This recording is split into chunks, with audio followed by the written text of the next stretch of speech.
చందమామ కథలు. గడ్డి చొక్కా.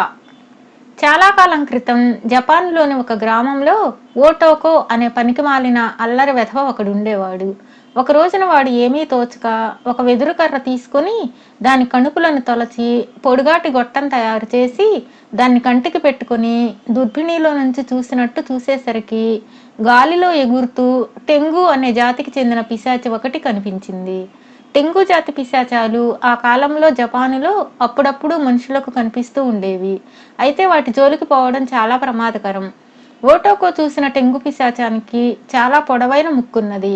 దాని భుజాల మీద అలంకారంగా 2 రెక్కలున్నాయి. అది ఎండుగడ్డితో అల్లిన చొక్కా ఒకటి ధరించి ఉన్నది.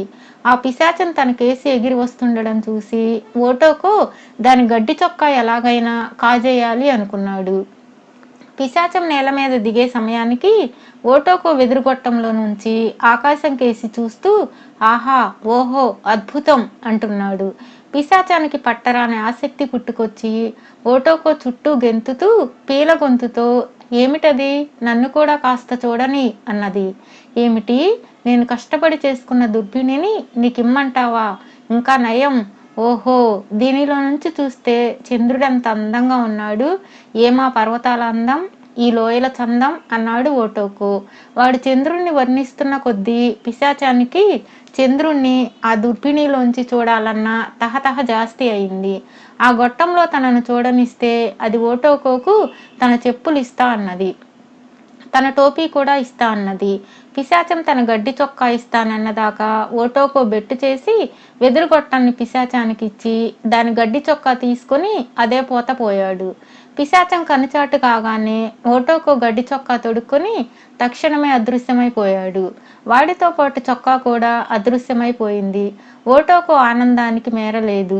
వాడు ఎగురుకుంటూ గ్రామంలోని పెద్ద వీధికి వెళ్ళి రకరకాల ఆకతాయి వేషాలు వేయసాగాడు. మనుషుల నెత్తి మీద ఉండే బరువులు పడదోశాడు. దుకాణాలలోని వస్తువులు చిందరవందరగా పారేశాడు. వీధిలో జనం కంగారెత్తిపోయారు. ఎక్కడ వాళ్ళక్కడ దాక్కుని వీధికేసి వింతగా చూడసాగారు. వీధి త్వరలోనే నిర్మానుష్యమైంది గాని వింత చేష్టలు ఇంకా జరుగుతూనే ఉన్నాయి.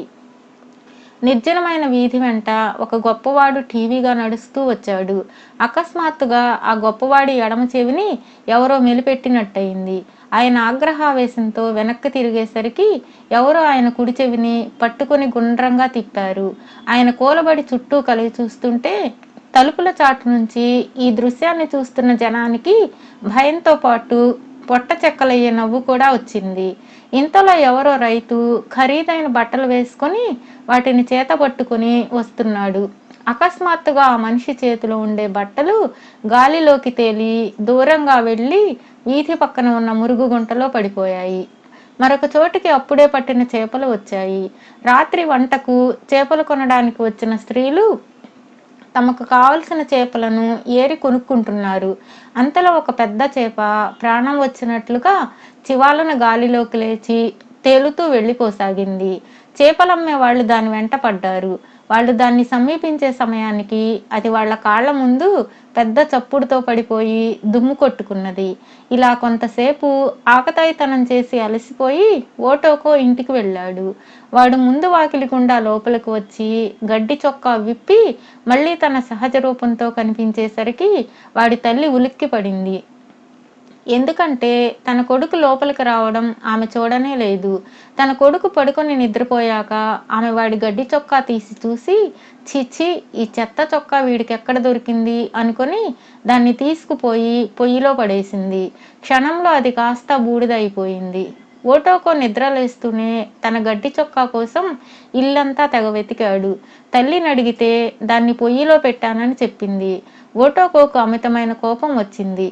చొక్కా మహిమ బూడిదలో కూడా ఉండవచ్చునన్న ఆశతో వాడు ఆ బూడిదనంతా ఎత్తి ఒక బుట్టలో చేర్చాడు. తరువాత వాడు ఆ బుట్టను దొడ్లో మూలకు తీసుకుపోయి తన బట్టలన్నీ విప్పేసి ఆ బూడిదను ఆపాదమస్తకము పులుముకోసాగాడు. బూడిద అంటిన తన శరీర భాగాలు అదృశ్యమైపోతుండడం గమనించి వాడికి అంతులేని ఆశ్చర్యం వేసింది. గడ్డి చొక్కాకు గల ప్రభావం దాని బూడిదలో కూడా ఉన్నదని వాడికి స్పష్టమైంది.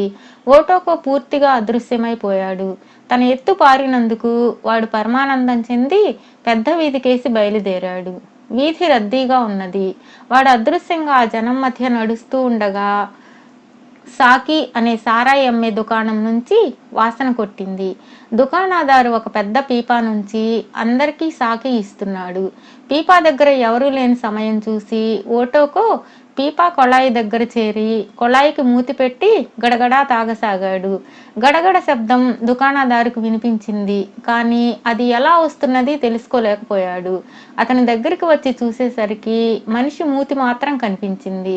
ఎందుకంటే ఓటోకో మూతికి పూసుకున్న బూడిద సాకీతో కరిగిపోయి మూతి మాత్రం ఉండడం చూసి దుకాణదారు దిగ్భ్రమ చెంది చూస్తుండగానే సాకీ ధారలు కారి ఓటోకో గడ్డం కొంచెం కొంచెమే బయటపడసాగింది. దుకాణదారు పెద్ద పొలికేక పెట్టేసరికి ఓటోకో భయపడి లేచి నిలబడ్డాడు. వాడికి చెమటలు పోయసాగాయి. చెమటతో తడిసిన వాడి శరీర భాగాలు చెరిగిపోయిన చిత్తరువులోలాగా బయటపడసాగాయి. తన ఆట కట్టయిందని తెలుసుకుని ఓటోకో దుకాణంలో నుంచి బయటకు వచ్చి వీధి వెంట పరిగెత్తసాగాడు. దుకాణంలో చేరిన వాళ్ళంతా వాడి వెంట పడ్డారు. ఓటోకో పరిగెత్తి పరిగెత్తి ఒక కాలువలోకి దూకాడు. వాడు తల బయటకు పెట్టి చలికి వణుకుతూ నీటిలోనే ఉండిపోయాడు.